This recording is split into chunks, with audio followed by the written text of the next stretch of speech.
بابا زنگ نزن، میام زنگ نزن، میام باشه بیا. چهره دیگر از زلیخا را خواهد دید. رخساره روشن عشق در زلیخا به چهره.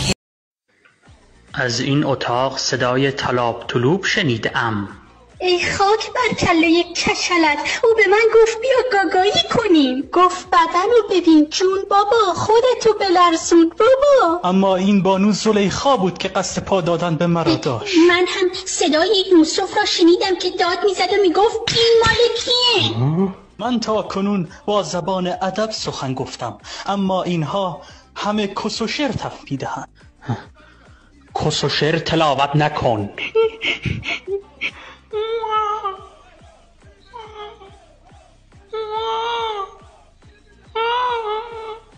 من شاهد دارم. شاهدم همین کودکیست که صدای جغجغش می آید. تو مرا کس گیر آوردی؟ به آن کله واجبی کشیدت سوگن آن بچه را به اینجا بیاوری.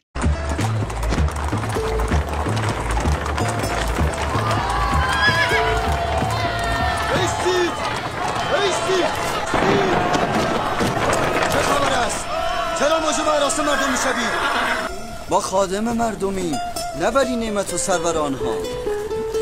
نباید موجب مراسم مردم شوید. با مردم اینجوری میکنیم. من از این بعد باید خودم پشت فرمون بشینم ها. من این دفعه یه کار میکنم خودم پشت فرمون بشینم.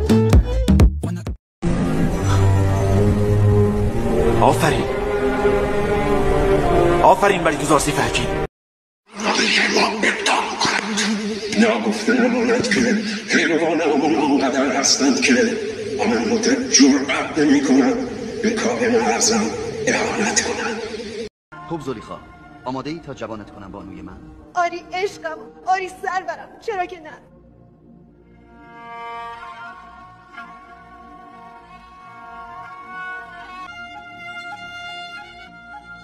جیب بگیرین آمد پسر قدیم.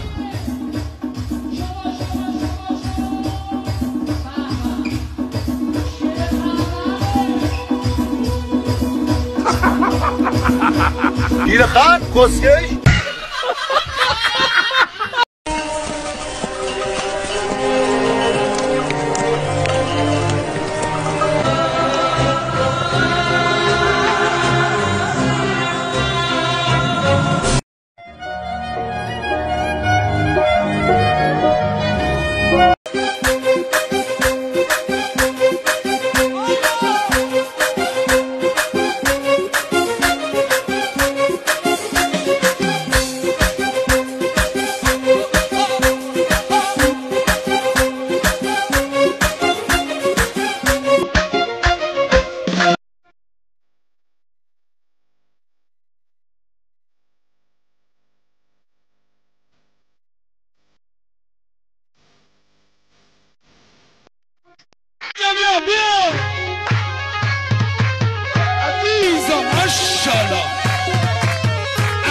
گل سیر مکشی چشم کاله کار کرده خبر تموم ماله.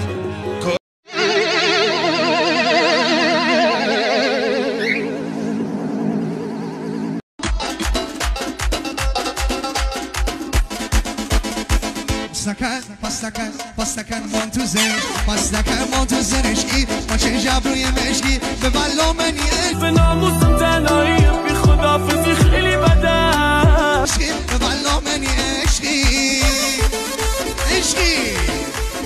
یوزرسیف داخل شود.